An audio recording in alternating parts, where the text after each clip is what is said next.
Bom dia, prezados! Tudo na paz do Senhor Jesus? Aqui, pastor Alberto Feitosa, falando e vamos compartilhar hoje, nesse domingo, dia do Senhor, Escola Bíblica Dominical. Olha que tema maravilhoso, da nossa revista Palavra e Vida, né? Que está tratando esse mês sobre o profeta Isaías, coisa linda, sensacional, e estaremos compartilhando com vocês a lição de número 7, a mensagem de exortação. Olha só, mensagem de exortação. Geralmente, quando nós ouvimos a palavra exortação, isso não nos remete a coisas muito positivas, né? Geralmente, exortar é chamar atenção, é dizer para alguém que ela tem que ficar mais ligada. Afinal, a palavra de Deus diz: tudo quanto ligares na terra será ligado no céu. Então vamos compartilhar a palavra do Senhor? Primeiro, eu quero convidar você para orar comigo. Feche seus olhos, abra o seu coração e vamos orar. Entrar na presença de Deus, pedindo a bênção do Senhor sobre essa ministração, sobre esse estudo bíblico, em nome do Senhor Jesus. Deus nosso Pai, nós te louvamos, te bendizemos, te engrandecemos o nome. Pedimos a Deus que tu venhas agora, pelo teu Santo Espírito, tomar a frente, falar ao nosso coração, trazendo essa mensagem de exortação que tu usaste o teu servo, o profeta Isaías, há muito tempo, 500 anos antes de Cristo. Mas a tua palavra é atual, ela é viva e ela é eficaz. Fala ao coração de cada um de nós, homens, mulheres, jovens, adolescentes, anciãos e crianças, para a glória do teu nome. Usa-nos, em nome do Senhor Jesus. Nós oramos e nós te agradecemos desde já. Amém e graças a Deus. Muito bem, mensagem de exortação. Nessa nossa revista, esse estudo da lição 7, ela vai abranger os capítulos de 28 a 31 do livro do profeta Isaías. Isaías é conhecido como o profeta maior, né? Entre os profetas do Antigo Testamento. No grupo ou na seção de profetas menores e profetas maiores, está ali o profeta Isaías dentro do grupo dos profetas maiores. Por quê, pastor Alberto? Porque ele teve um longo tempo de vida ministerial, profetizou durante muito tempo. E o profeta Isaías também é conhecido como o profeta messiânico. Afinal, o seu livro expõe, traz à tona, salta aos nossos olhos algumas passagens que ele fala claramente sobre o Messias, Jesus Cristo, o nosso Senhor, né? Coisa linda, como Isaías 53, Isaías 61 e tantos outros textos. Mas, nesse grupo aqui de capítulos, do 28 ao 31, Isaías trata sobre os ais. O que é um ai, pastor Alberto Feitosa? É estranho, né? O ai. Olha, quando alguém te dá um beliscão, ai. Se você dá uma topada ou você dá uma trombada com o seu ombro na porta, na maçaneta da porta, comigo acontece de vez em quando. Ai, exatamente isso. São dores, são lamentos, tempo de calamidade, tragédia, lamentação. Exatamente isso. São os ais que Deus derramaria sobre o seu povo, sobre algumas nações naquela época. E não é diferente nos dias de hoje, né? Quando nós tomamos o caminho, não o da cruz, ou da direita ou da esquerda, nos desviamos da palavra de Deus, né? Pegamos alguns atalhos que não convêm, e aí nós sofremos essas dores, sofremos os ais, né? Os ais das nossas próprias decisões. E aqui o profeta Isaías, na sua palavra profética, deixa essa mensagem de exortação, desses capítulos do 28 ao 31, que diz assim: o profeta emite uma série de 5 ais, denunciando comportamentos e atitudes pecaminosas, olha só, comportamentos e atitudes pecaminosas de Israel e Judá. e alertando sobre o juízo divino.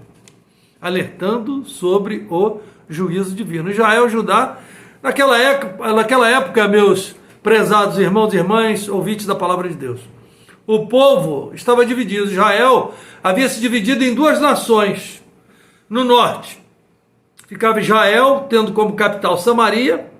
Israel muitas vezes, ou algumas vezes, ela é mencionada como Efraim, porque Efraim era uma grande tribo, a maior tribo do norte.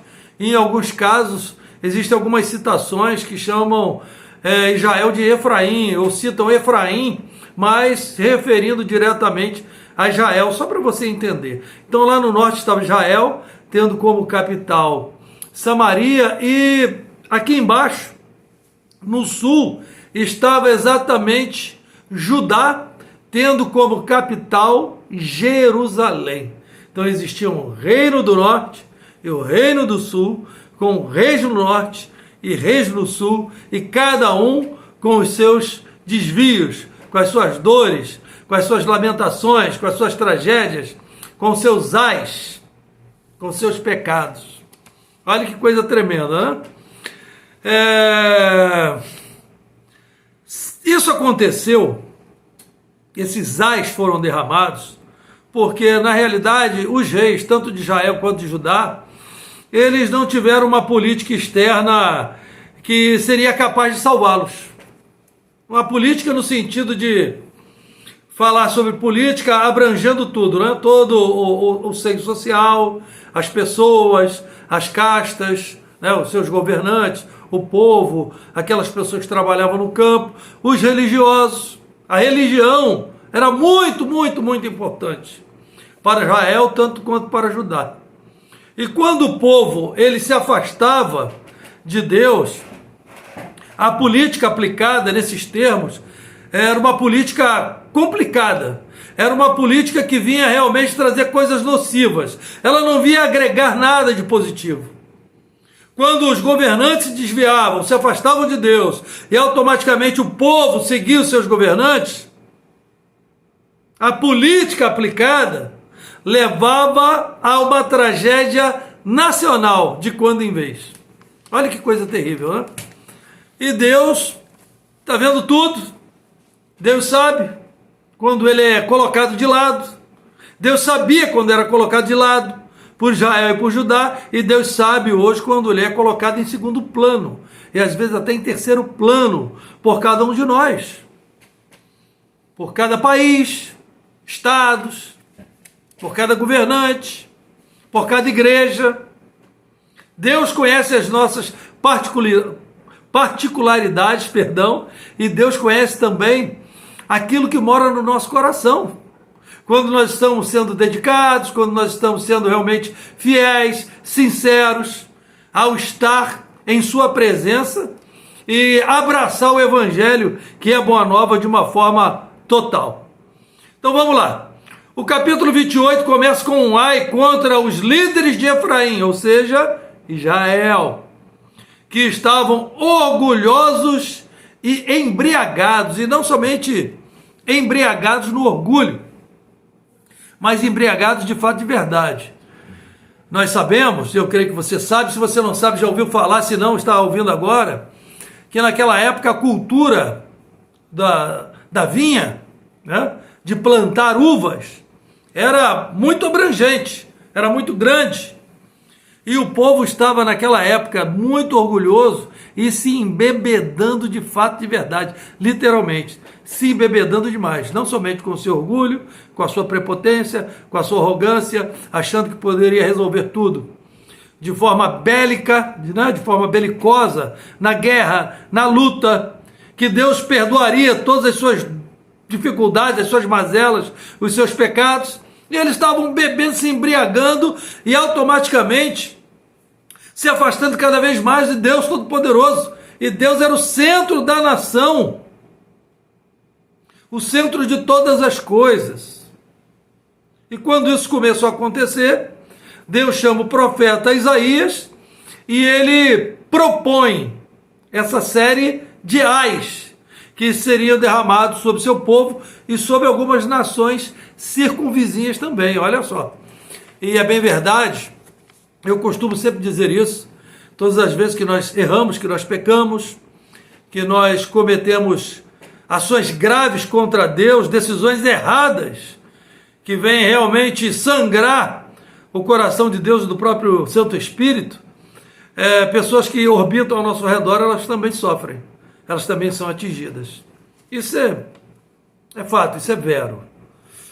Lá no sul, falando agora de Judá e Jerusalém, lá do sul, no outro reino, o sul, por outro lado, se fazia de desentendido, se afastava de Deus, cometia os seus pecados,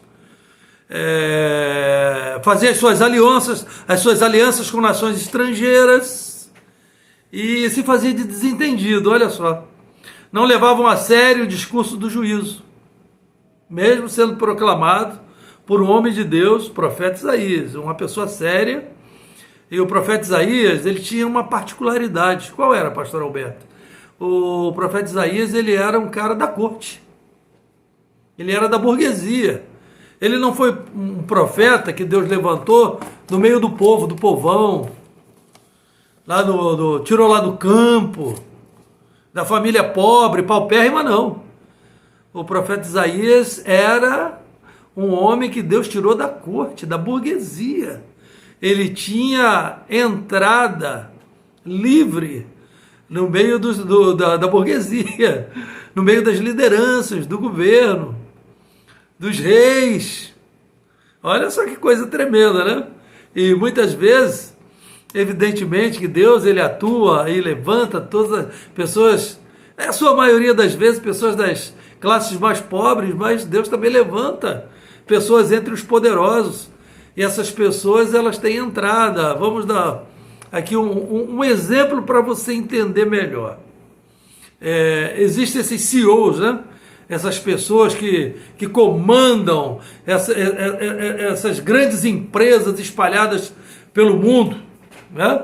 Tá lá o Mark Zuckerberg, Elon Musk, entre outros. Deus pode levantar pessoas ali que estão próximas a essas pessoas para falar do seu amor para eles, para falar do amor de Jesus, para falar da palavra de Deus. Porque para mim, talvez para você, nós tenhamos difícil acesso ou acesso nenhum a essas pessoas. E Deus levanta pessoas em todos os ambientes. Deus é tremendo. Aleluia. E Deus se preocupa tanto conosco, homens e mulheres criados à sua imagem e semelhança, que Deus, ele quer derramar e quer falar do seu amor, quer nos mostrar o caminho da salvação, o caminho da cruz, em todos os âmbitos, em todos os grupos, em todos os celeiros da sociedade. E isso é tremendo, isso é uma prova gigantesca do amor de Deus. Então Isaías foi levantado para falar para essas pessoas, para a burguesia, para a liderança, para os reis, para a alta classe. Olha que coisa linda, né? E o sul se fazia de desentendido, né? Não levavam a sério o discurso de juízo, eles acreditavam ter encontrado uma forma de ludibriar a morte.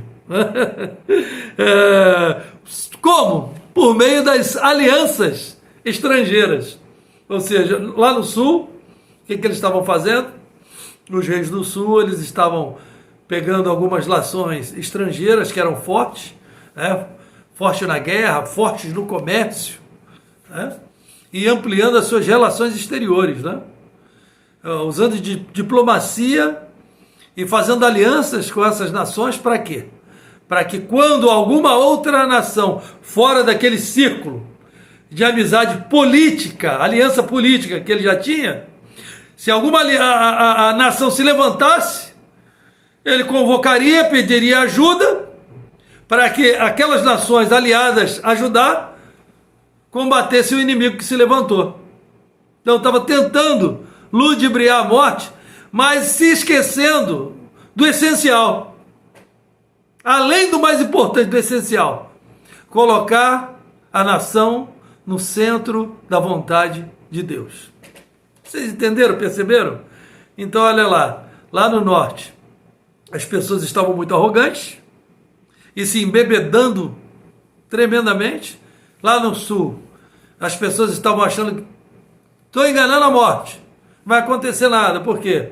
Porque eu estou me fazendo de desentendido. Ao invés de buscar a Deus, eu não estou buscando a Deus, mas eu estou buscando alianças. Ali aquela nação é forte, aquela outra nação ali também é forte, na guerra, no comércio, no material bélico, pode me fornecer especiarias, aquela ali e tal. Aliança política. Tudo que é feito através da força, do conhecimento e da sabedoria humana é transitório e passageiro. Nós nascemos, vivemos e morremos.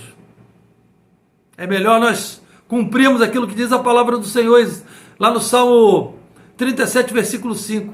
Entrega o teu caminho ao Senhor, confia nele e o mais ele fará. Olha que coisa tremenda, né? Entregar tudo nas mãos do Senhor. Tanto Israel quanto Judá deveriam entregar tudo nas mãos do Senhor, como nós devemos entregar tudo na mão do Senhor. Afinal, o que é Jesus para nós? Caminho, verdade, vida. Jesus no Novo Testamento, ele é o quê? Ele é a nossa base, ele é a pedra angular, a pedra de esquina, onde nós devemos firmar os nossos propósitos e construir tudo, tendo como base Jesus Cristo. Louvado seja o nome do Senhor, né? Vamos lá. Estruturalmente, temos também no capítulo 29 o livramento de Jerusalém, a cegueira espiritual da cidade e a redenção de Israel. Javé livraria seu povo, tratando seus adversários como um pó miúdo, como nada, né? Como fumaça que se esvai inexoravelmente.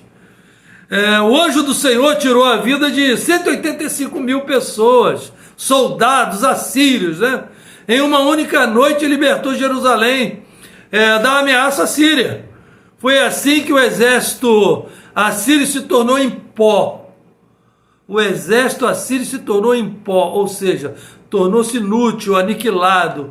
A alegria pela libertação, no entanto, não foi condição para que o povo se voltasse para o Senhor. Olha que coisa absurda. Os assírios, eles cercaram e eles viviam ali assediando Judá, viviam assediando principalmente Israel. Israel, numa dessas vezes, pediu misericórdia e Deus enviou o anjo e foram aniquilados 185 mil soldados dos assírios. Os assírios tinham como capital Nínive, lembra da história de Jonas? Jonas não queria ir na Síria, porque a capital era Nínive. Jonas não queria ir lá em Nínive de jeito nenhum, porque ele sabia que o povo de Nínive era mau. Esses assírios aí que Deus aniquilou 185 mil soldados quando estavam prontos para entrar em Israel. E ainda assim, depois desse livramento todo, nem Israel nem Judá confiaram totalmente as suas vidas ao Senhor. E é por isso que Deus profere os ais, o lamento. É por isso que aquele povo ia passar por dor, por sofrimento, por angústia. Quando nós escolhemos o caminho errado, quando nós escolhemos estar fora do centro da vontade de Deus, olha, a palavra de Deus diz com muita clareza: tudo aquilo que o homem semear, ele também ceifará. Então fica atento aí, meu irmão. Fica atento, amado ouvinte da palavra de Deus. Vamos caminhar. A confiança que Israel estava colocando no Egito, aí falando agora de essas relações exteriores, né? Essa diplomacia, essas alianças estrangeiras, se fiando, né? na força do outro e não em Deus.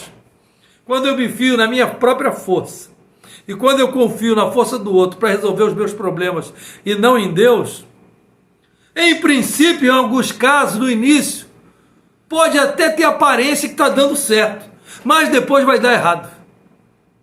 Porque Deus é nosso refúgio, fortaleza, socorro bem presente na hora da angústia. Salmo 46. Salmo 121, eleva os olhos para os montes. De onde me virá o socorro? O meu socorro vem do Senhor que fez o céu e a terra. Aleluia! Olha que coisa linda! E é por isso que essa mensagem de exaltação, ela foi enviada àquele povo do norte e no sul, Israel, Judá, mas ela também se encaixa plenamente nos nossos dias. Na minha vida, na tua vida, na nossa vida. Vamos lá. Vou repetir aqui. A confiança que Israel estava colocando no Egito é condenada pelo profeta. Tratados com potências estrangeiras eram garantia de desastre. Porque até alguns casos, aquela potência estrangeira que estava naquele determinado tempo, sendo a sua amiga, a sua aliada, ela a qualquer momento poderia se voltar contra você. Bastava o rei de Israel ou de Judá caírem, morrerem, e a política de um e de outro não se alinhasse com a política daquela nação aliançada, acabou. Ou aquela nação aliançada, tomou o exemplo aqui do Egito, que foi citado, se levantava um outro faraó, pronto. Essa aliança, essa amizade poderia estar aniquilada, acabada, quebrada, break. E aí, confusão, guerra, decepção, morte, dor, sofrimento, lamento, dificuldade, deserto. Vamos lá, estamos indo para o final. Nunca alianças com nações estrangeiras ou com qualquer tipo de instituição ou pessoas no passado ou no nosso tempo, ela pode substituir o que Deus tem preparado para cada um de nós. Além do mais, tratados internacionais muitas vezes implicavam o reconhecimento formal, olha só, das divindades de outra nação. Nenhum rei que fosse dedicado ao Senhor poderia participar de tal cerimônia. A aliança com a nação, um exemplo, norte-africana, era humana, mas inútil, era rebelde, era arrogante. As nações estrangeiras, em sua maioria, eram politeístas, eram adoradores de outros deuses. Quando Israel e Judá faziam aliança com essas nações estrangeiras, automaticamente eles se rendiam às cerimônias cultuais ou culticas, como queiram, dessas nações, adorando outras divindades ou levando o seu próprio povo de Israel ou Judá a adorar outras divindades e se afastando do Senhor, caindo na idolatria,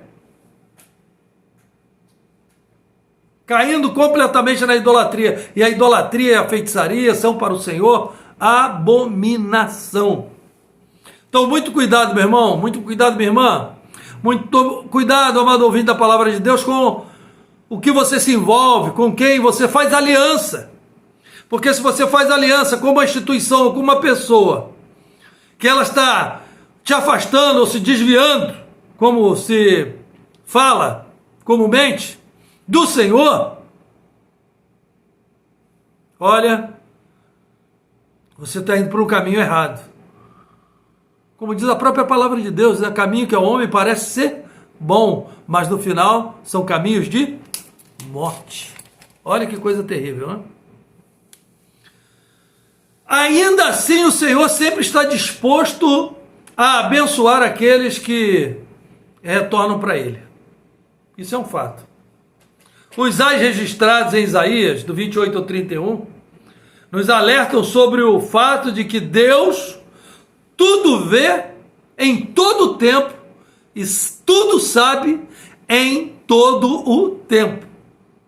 Passado, presente, futuro e antes de todas as coisas serem criadas. Deus nunca está distante para aqueles que revelam fé e dependência. Deus tem poder e amor, e diferentemente dos egípcios ou de qualquer outra nação estrangeira no passado ou de qualquer aliança que você faça hoje fora do Senhor, olha, Deus está sempre disposto a te ouvir, a salvar os seus filhos e a nos trazer de volta para o seu colo. Porque Deus nunca falha na sua empreitada. As nações estrangeiras falhavam, quebravam alianças. As nações estrangeiras afastavam Israel e Judá do propósito do Deus monoteísta, de adoração ao Deus único. Algumas questões nos dias de hoje também podem nos afastar. O sexo, as drogas, a idolatria, há uma série de situações, o orgulho, a arrogância, a prepotência. Tudo isso pode nos afastar. Todas essas coisas, melhor dizendo, podem se tornar pequenos deuses, sendo adorados por nós e nos afastar completamente do amor de Deus. Temos que ter cuidado. O Senhor, como ele no passado, lá no Antigo Testamento, mais especificamente lá em Isaías 28:31, na mensagem de exortação, o Senhor era suficiente para o povo.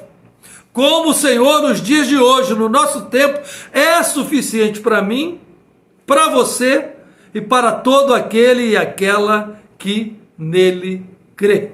Que Deus tenha misericórdia de nós, que Deus nos abençoe e que nós possamos fugir desses ais, mas que nós possamos estar com a nossa vida no centro da vontade de Deus, aplicando tudo aquilo que Deus tem separado através da sua palavra, os seus ensinamentos, o seu amor, a sua misericórdia, a sua paciência para conosco, que nós possamos também estar aplicando e replicando isso na nossa vida, no nosso dia a dia, na nossa família, na nossa igreja, no nosso trabalho, na escola, na faculdade, na universidade, no nosso bairro, onde nós estivermos, glorificando a Deus, estando no centro da vontade de Deus, adorando a Deus, e que nós possamos ser sempre sinalizadores do reino de Deus. E que Deus nos livre dos seus ais, em nome do Senhor Jesus. Que Deus nos abençoe. Vamos orar? Pai, nós somos gratos por esse tempo aqui na Tua presença, por esse estudo através da palavra do profeta Isaías, homem de Deus, mensagem de exortação, que o Senhor possa nos livrar desses ais. Que nós possamos, ó Deus, sermos servos e servas de Deus, ovelhas, obedientes ao Senhor, para glorificar o nome do Senhor. E que o Senhor seja suficiente sempre para cada um de nós. Em nome do Senhor Jesus, que a Tua palavra frutifique no nosso coração a cada dia, a começar pelo meu, a 30, a 60 e a 100 por um, para a glória do Teu nome, em nome do Senhor Jesus. Amém. E graças a Deus. Deus abençoe. Bom culto agora de manhã, bom culto à noite, e que o Senhor te encha do Espírito Santo. Abração, beijo no coração, até a próxima.